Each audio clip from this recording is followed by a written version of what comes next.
you want? Just like on my lap? Or? No, I'm not talking about Yes. You feel that? My what? Your closes. You've recorded before. Oh, dude, you're a bad ASMR video.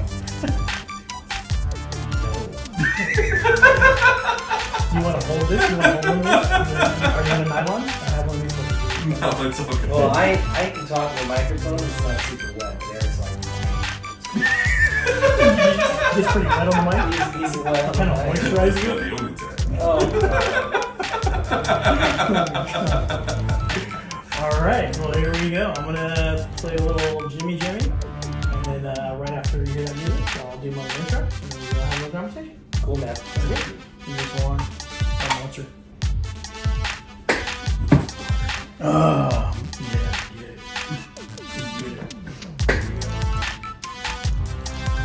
We're good. What is up, podcast, and welcome to the Grillslingers Podcast Network. We have another amazing show for you today. We have the real famous barbecue team, the Grillslingers, Eric and Rich. What up, guys? Welcome to the show. Hey, man. Thanks so much for having us. You guys are fantastic. You guys are blowing up the internet sphere. You guys are blowing up. You guys are like 400 and something like that on Instagram. Or no, 400 something. Yeah, Instagram. You got 555 subs on YouTube. Rich and Eric with a killer YouTube show and Instagram show all together. The Grillslingers. Sir. Thank you guys for coming out, man. Yeah. Met you guys last week. We were over at the VFW Hall at the comp, the Father's Day pre-comp that they had there. You guys were actually in disguise with vinegar and smoke and helping out Mike, doing some. He had brisket. He had pork ribs, some amazing beans that I tried that I've never experienced in my life. It was an experience of anything. How'd you guys end up doing? I heard you guys won the pork ribs competition. I had to give Mike a little bit of guff because that's the only thing I didn't touch. He ended up winning, so I was like, "Oh, good job." That's so that was all Mike right there. That was all Mike. Oh man, yeah, Mike's a great cook. He's coming over tomorrow. Oh, nice. We're going to talk about all the stuff that he does and everything, his crazy stories of Austin, and as well as here in California and everything that goes on with him. But today we're going to talk with you guys about the stuff that you guys do. You guys have the YouTube channel. I didn't even know. I was talking to Eric earlier. I was like, "Oh man, I got these guys to interview them. Maybe I just watch the channel, yeah, and then do a quick interview." No, I immediately freaking fell in love with the channel because you guys told me about it on Sunday, and I was like, "You guys have a YouTube channel?" I started looking at it, and like you show people how to cook, like legit style. Eric, you were telling me that you actually went to culinary school. I am a culinary school dropout. That is correct. Fantastic. I only did 12 weeks myself. It was more like a DIY type of schools, or even worse. But yeah, that's amazing. So this channel, it's literally become my number one YouTube favorite because it's not just serious cooking, which is great. I need that. I need to know how to cook. I need to learn how to do this stuff. But it's hilarious. It's freaking hilarious. We found one person that thinks it's funny. That's all we need. There you go. That's all we need. We made it, Mom. We made it. I'm telling you, dude. It's freaking hilarious. It's like you got the seriousness, you got the entertainment, and so when did you guys? So tell me the origin story. How did you guys get together? Rich is in Pasadena somewhere. You're in Anaheim. Mm-hmm. How does this conglomeration come together and create the Grillslingers channel? You want to take this one? Yeah, well, Eric and I met in 2009. We were in a band together, and there's a music aspect to this. Yeah, brother, we got like 30 minutes of story to cover. Oh man, I don't like talking that long. Did I start too far back? Bro, we were born. Not far enough. You can go. Yes. Well, you can be like the guy on Goonies and just say, "Well, third grade." My parents met in 1985 at a Sizzler happy hour. Okay, back to the band. You were in a band, punk rock, or what was it? We were in a band. It It was like Led Zeppelin, but it had a lot of like Mars Volta vibes to it, and it was a lot of fun. And what'd you play, Rich? I was a singer. You're a rock and roll singer. Yeah, all right, that's rock me. star. What did you play, Rick? I was the bass player at this point. Yeah. Boom, boom, all right. I was just a bad guitar player. Can't play guitar, you can play bass. Let's put him on bass. He's a great guitarist too, but He's a cool guy to hang out with. Put him on bass. so that's when we met, and we stayed friends through the years, and a couple other bands, and but really Grillslingers started. I got that stimmy check during the pandemic, Oh, wow. Dude. and instead of paying off my credit cards, I did what any red-blooded American would do, and I went out and bought a smoker. Smoker! Yeah. 100%. You don't pay your bills. You don't try to survive because we're all losing our jobs. You buy a smoker. So I bought a smoker, That's and because Eric had, like, over the years he'd been the pit master. Every get together, he'd be making ribs, brisket, and I was just insanely jealous. So, but when I bought it, I immediately realized, like, I barely know how to turn this thing on. So it's the pandemic, and I'm calling him every weekend, dude. It's on fire. What do I do? Meanwhile, in my Like boxers, the outside is watching on fire, TV. because it happened to me too. Like I would get the outside on fire. I threw like palm trees in because I didn't know what kind of wood you were supposed to do. I experimented with everything, literally. Palm trees, sage. I was throwing everything in there. Anything in the backyard, we're throwing it in there just to see if it will smoke. Get the evil out. Yeah. Yeah, I was like, I didn't know exactly, dude. And then our cameraman extraordinaire Jeff. So the three of us were talking about barbecuing and smoking, and Eric just cracked a joke saying, "You know what, dude? I'm just gonna make a YouTube channel so that I don't have to take any more of these damn phone calls of you burning your grill down." True conversation. So Eric's hotline was just blowing up every Yeah. single week, and you got sick of it, Eric, and you're like, I'm gonna make a channel. Well, of course, I've got no problem helping out my buddies, right? Yeah. But at a certain point, when I'm, it's 7 o'clock, 8 o'clock at night, for me, I'm starting to wind down. This dude is like he's living in Spain. He doesn't eat till midnight. He's just in this energy. So I'll be sitting there in bed, like ready to knock out, and I just hear, I'm like, and I remember the distinct text that caused this conversation. And he texted me saying, my Traeger's on fire. Oh my I was god. like, what'd you do? Traeger is supposed to be the easy one, the baby one, right? Where you just press the button, Yes. you put the things in, you put the pellets in, you press go, and it goes. Mm-hmm. They even have an app for it. It's pretty. I mean, I've seen. Look at him when you're saying this, please. Okay. See, I was looking at you, and I look over. Yeah. Now you know what we're working So the with. Traeger's on fire. How did you get the Traeger on fire?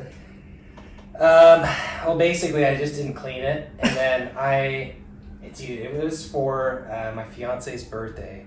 I got a piece of RSF top sirloin Wagyu. SRF. Oh my god. SRF, what did I say? Something else. SRS, something like SRS. 71 Blackbird. You need Yeah. you need an SOS. Oh, like a rock! No. So, had the Snake River Farms on there, and Shipped all the way. Snake River Farms is in Minnesota, something like that, right? Montana or Idaho or Yeah. Not California. one of those hoes over there. And shipped it in. I took the meat off because I was gonna try to sear it on the Traeger because that's like all I had at the time, and so I have it covered, and This is a good story for beginners too. So be very detailed about this. My- because I'm sure this has happened to many people. oh yeah, and Or so. maybe No, lots of people. The video is great too. I'll have to send that to you. But the ignition point of like grease and fat is like Eric? Right around 350. 350. 350. And so I was going to 500 to sear the steak. And I live in like a complex of bungalows, and so there's like 6 other units all around me. So it's like basically my front yard. I barbecue in, Oh my God. and my fiance, the door's open. She's like, "Hey, that's a lot of smoke." Even she knows the Traeger's not supposed to make that much smoke. And I look outside. I'm like, "Oh shit!" And so I run outside. And I'm like, "Oh, what do I do? What do I do? What do I do?" And I did exactly what you should never do. And I started You should never do that. I did the shutdown cycle, which basically, a Traeger is a convection oven, so it uses air to circulate the heat around.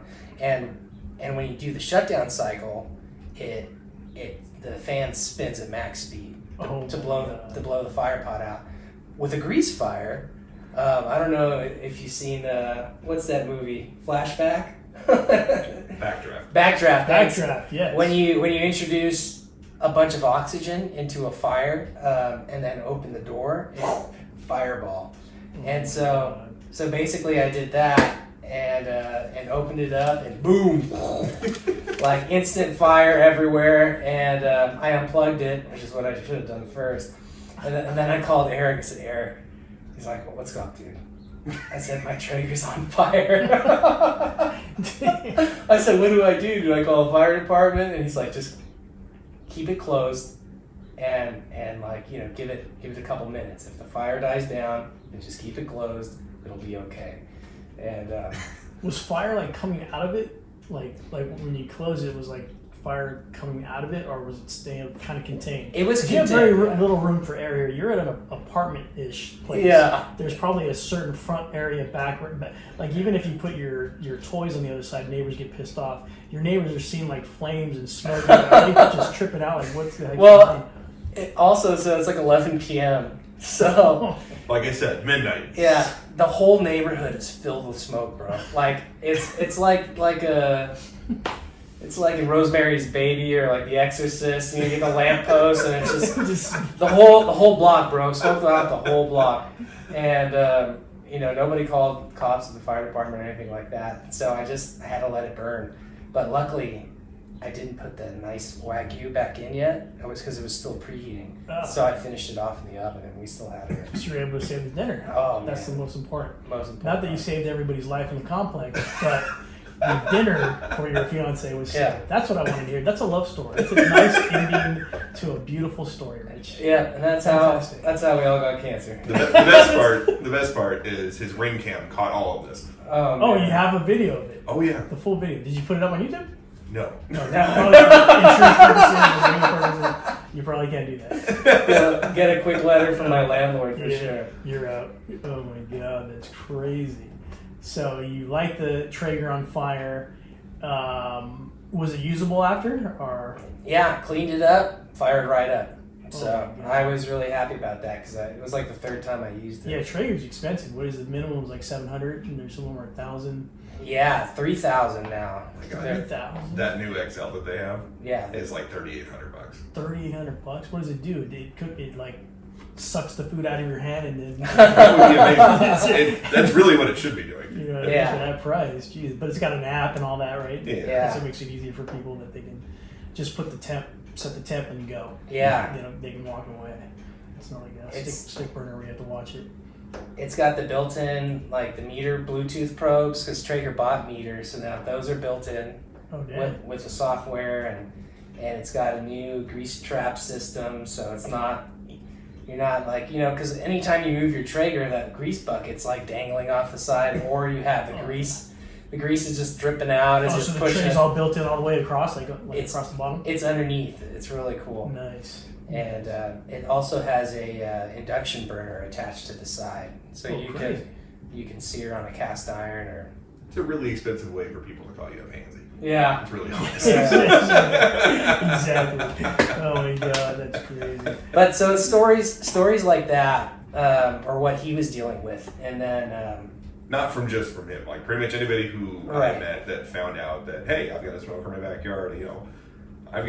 At this point, I've got like 8 barbecues at my house. Oh, you have them at your house, so everybody knows that you're the guy that barbecues all the time. You got right. 8 freaking barbecuers. You got weapons back there. You got. Right. You have a Traeger back there too. I got a pit boss. Pit boss, nice. Yeah. The legit. Trying to be economical, I was like, I'll do the same thing. And if it catches on fire, I'm not scared about $3,800. Just like it's $600. And plus, I didn't buy it anyway. So there you go. Yeah, that's crazy. So how did your experience start, Eric? Were you? I think you come from a culinary background. Ish, right? Ish, yeah. I mean, so when I was a kid, my dad. When he had the time to cook, which was few and far between because both my parents worked, everything like that. They had long schedules. Financially, we went through some tough times early on, and then later in life, when the time came around, my dad pretty much knows every Weber kettle trick in the book. Wow, so your dad's been cooking for his life as well. Yes, but he had a very narrow band of what. Sorry, Dad. Wherever the camera. I'm sorry. I'm selling him He's out. watching this right now. I forgot about the camera. He had a narrow band of what he did, but he was very good at it. And the things that he excelled at were tri-tip, salmon, and doing a turkey for Thanksgiving. Nice. So those are the things that I learned by watching. And I remember the first couple times that I tried to help, I would either get yelled at or, again, sorry, Dad. But that's what I learned in like my experience with barbecue was always trying to find something that would elevate it a little bit. Tweaking something, changing something around. I'm a tinkerer. Like I like to get into stuff. Like when I have electronic devices, I would break them down and figure out how they work and see if I can mess with them. With my pellet grill, I've changed a lot of parts on it myself. Like it's got that engineering mind kind of thing. Yeah, I mean, my day job, I'm an 8-track technician, so I'm used to having my hands in machines and fixing stuff. 8-track team, is it? HVAC. HVAC. I thought you said 8-track. I was like, damn, they still have those 8-tracks? HVAC, heating and air conditioning. So yeah, you're a technical. You have to go to technical school for that. When I was in HVAC, I did that. I went all the way to Maryland to take a class, and I learned how to do all that. Nice. So that's a technical. You have to learn electricity. You have to learn, airflow, refrigerant, all that stuff like that. So you have that mind, and you're bringing it to barbecue. Right. That's crazy. So for me, like the expression of barbecue is somewhere to a point where you can do everything the traditional way, like my dad does, and it's fine. There's nothing wrong with that.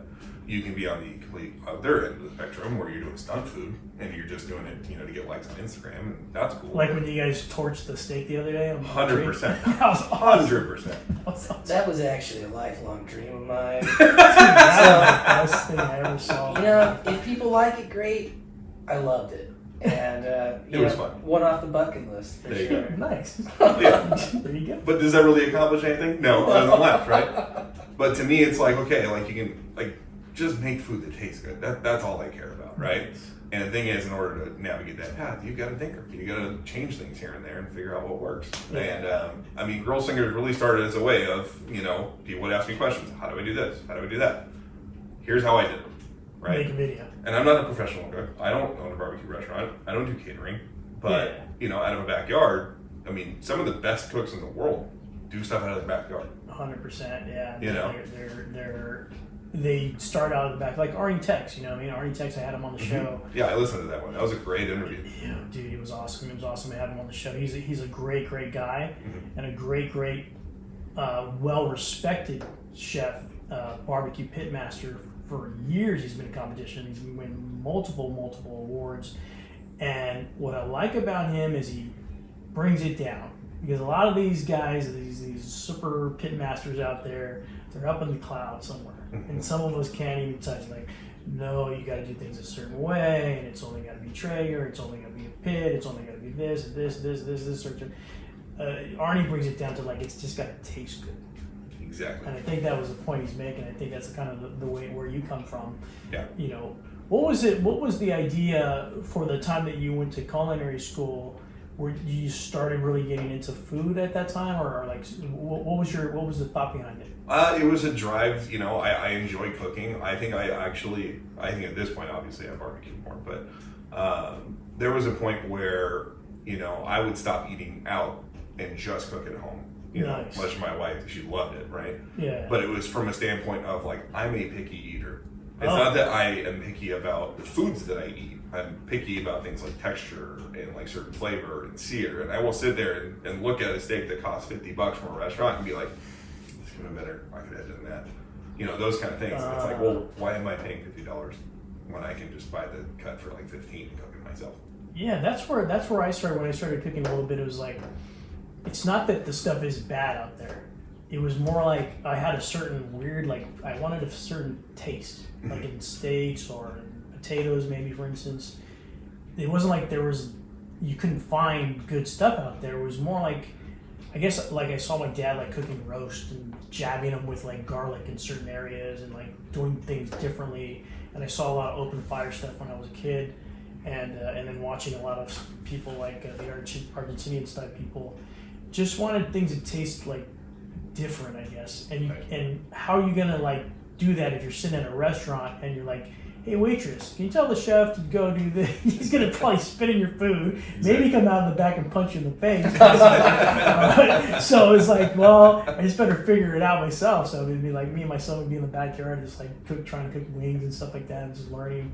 And that's why I took the DIY culinary thing too, because dude, once I got into the school, and that's what I want to talk to you about. You realize how much goes into it. Oh yeah.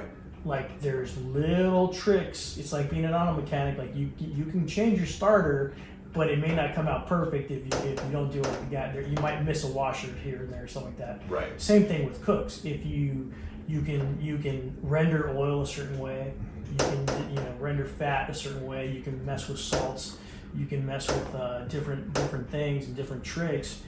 I was mind blown by what I got. So much more respect from chefs now, because I was like, dude, those guys do it every single day. They practice their craft, and that's why when you sit down at like a French restaurant or eat a French Nouveau restaurant or something like that, it's gonna be like melting like butter. So it's like you have that.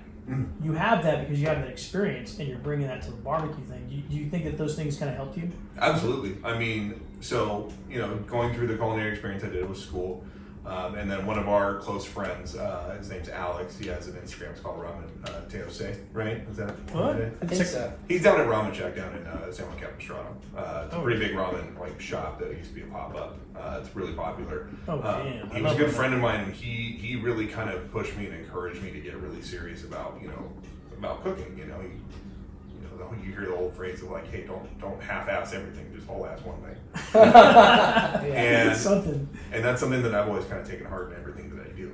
Whether it's my job or being a dad or doing barbecue and just trying to build a YouTube channel, build a brand. It's just like, okay, put everything into it, and if you don't, then you know why you didn't get there. Right. Well, dude, it shows. Your channel is like quality. Thank you. Like the shots are incredible. Mm-hmm. You do outtakes, but you leave some of them in. Mm-hmm. They're funny. You're timing it. Rich, you're a teacher. Did you teach him how to talk or something? Because he's got great timing when he talks, and you explain things really well and clearly. Like me, I talk fast. I'm the sales guy. I talk fast, but you're like very clear, concise, and I think people will be able to, as you guys grow here, people will be able to follow along easier, and it's entertaining anyway, so they'd be able to pick up on what they're supposed to do. So I think that's cool. I appreciate that. Yeah, a lot of the editing all boils down to our business partner Jeff. Nice. He's our cameraman. He's a professional photographer. He would have been here, but he just had a baby. So, hi Jeff. Beautiful, awesome. So Congratulations, Jeff. There you go, man. But his editing skills even from when we started to now, just like shot off like a rocket. Dude, editing's the ticket, right? Like I can only go so much. Like I'm gonna put this on. I'm gonna put one piece on Spotify, one piece on YouTube. I can't get them together. I don't know anything. So Jeff, if you can help me when he's saying, it's like, dude, it's a whole. If you can figure that out, you can tell the quality. Like that's why your guys' thing is like crisp. You got entertainment. You got the killer shots. You got the outtakes in certain timings that really hit. When you're doing YouTube, especially because that's a beast. Yeah. It's crazy. And I've sat with him while he's editing the videos, and you don't like a lot of things people don't realize. When we're doing like a cooking walkthrough, like if that's a 7-minute video, we shot for an hour. Oh yeah, Easily. Yeah. And there's so much footage and so much stuff that goes into that.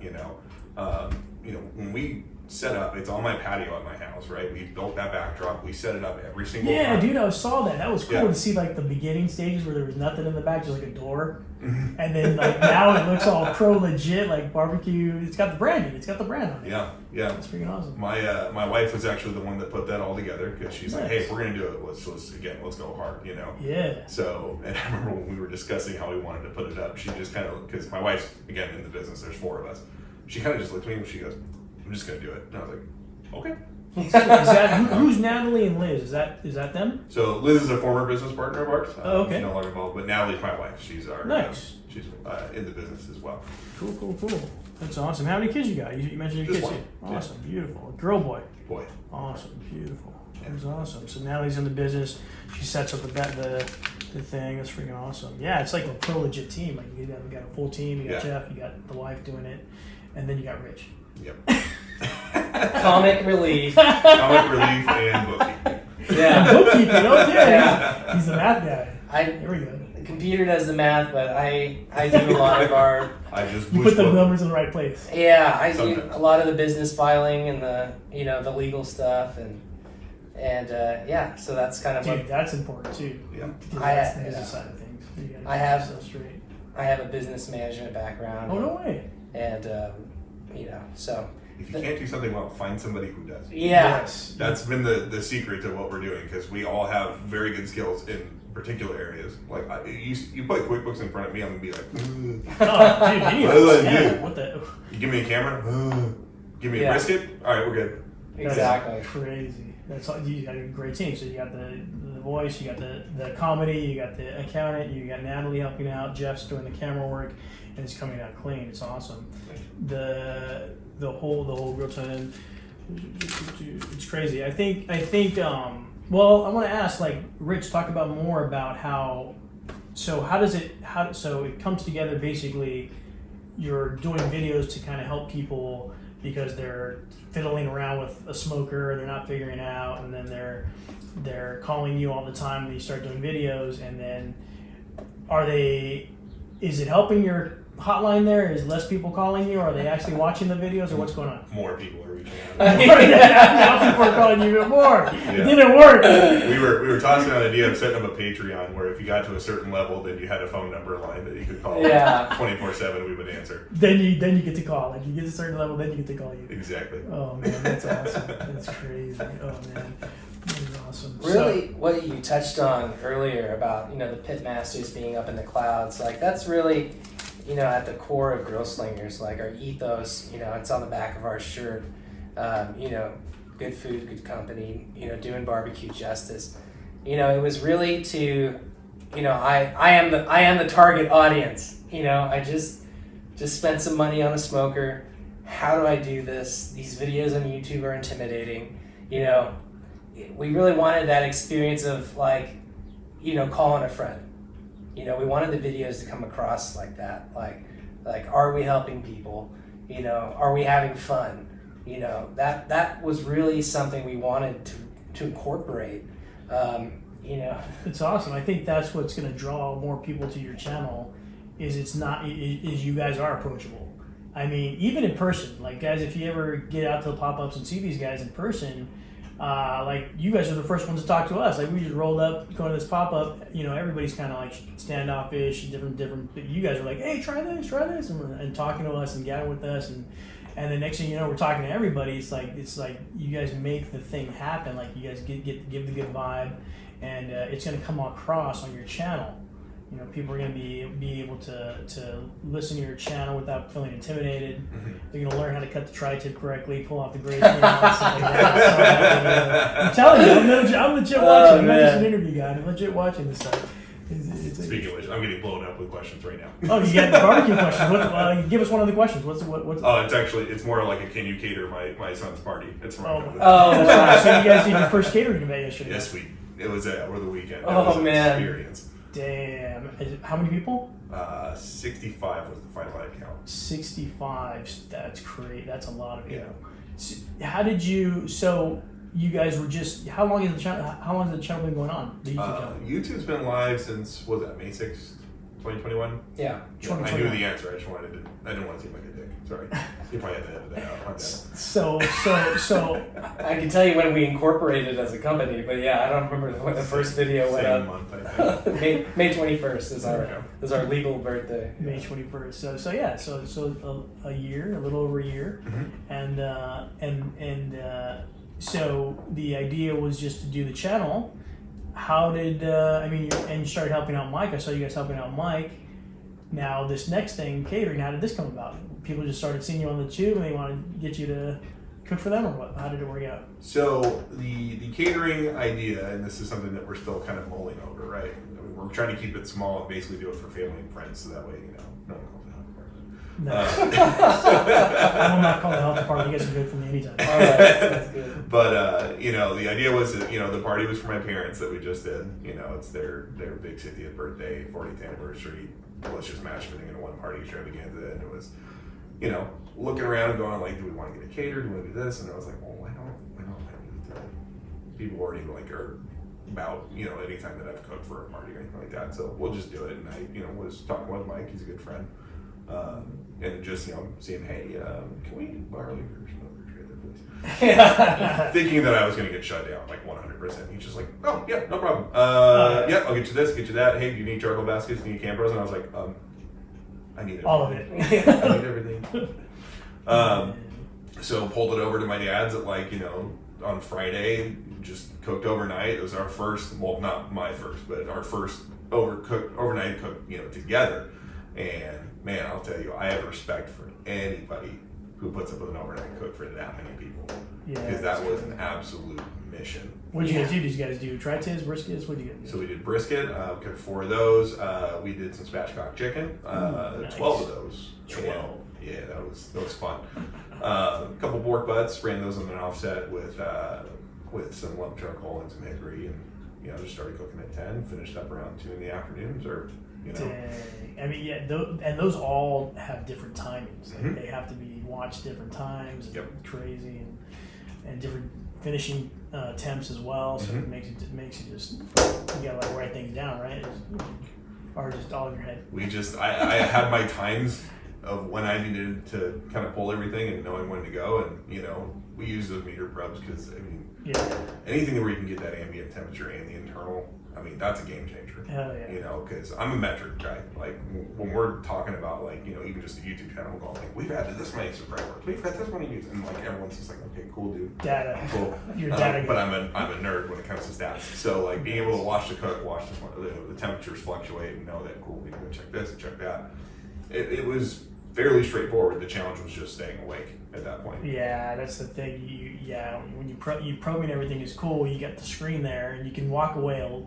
If you have the app, you can kind of walk away a little bit, right? But you can't go into your back room and take a nap or anything like that because it's gonna lose the most of the Bluetooth only goes so far, right? So you lose it. You gotta stay awake. You gotta watch it. And then also you're dealing with live fire, so I recommend listeners stay awake during your smoke. 100%. Yeah. Crazy, dude. I can imagine this. I mean, you guys know this thing's going on TV. I guarantee you that. I'm calling it right now. This is funny. It actually almost did already. So should I even talk about that or no? I guess I brought it up. Did you sign legal? Can you talk? Did you sign? I didn't sign an NDA. I think we're good. Go ahead. And it got canceled anyways. So okay. First ever on Race Flaves. You find this out on Race Flaves. There you go. Race Flaves exclusive. Exclusive. Did you ever watch American Barbecue Showdown on Netflix? Yeah. Oh yeah. Did you hear that they were going to do a season 2? Yeah. Did you ever wonder what happened to it? Yeah, because they actually did some trailers on it and everything. They canceled it. Why? I don't know, but I was going to be on it. No way. You were going to be on? Oh my god. Yeah, there was a big old to-do about it. They actually hit me up on Instagram, and like we did not have the follower count that we had back then. Our YouTube presence was nothing. And I just got a message from one of the casting producers like, hey, I like your stuff. Would you like to be on the show? And I was like, what the heck? How did they find out about you? Instagram. Well, they saw your stuff. Like, yeah, dude. We just look at your stuff. You're like, oh, dude. Right. Did the screen test, did the application, everything like that, and then Netflix said, hey, season 2 is coming soon, and then it disappeared. Yeah. And then I never heard from it again. I was like waiting for the freaking show. The first one was awesome. It's all done. Oh my god. Yeah, it was a bummer. That sucks. Yeah, but we're here now.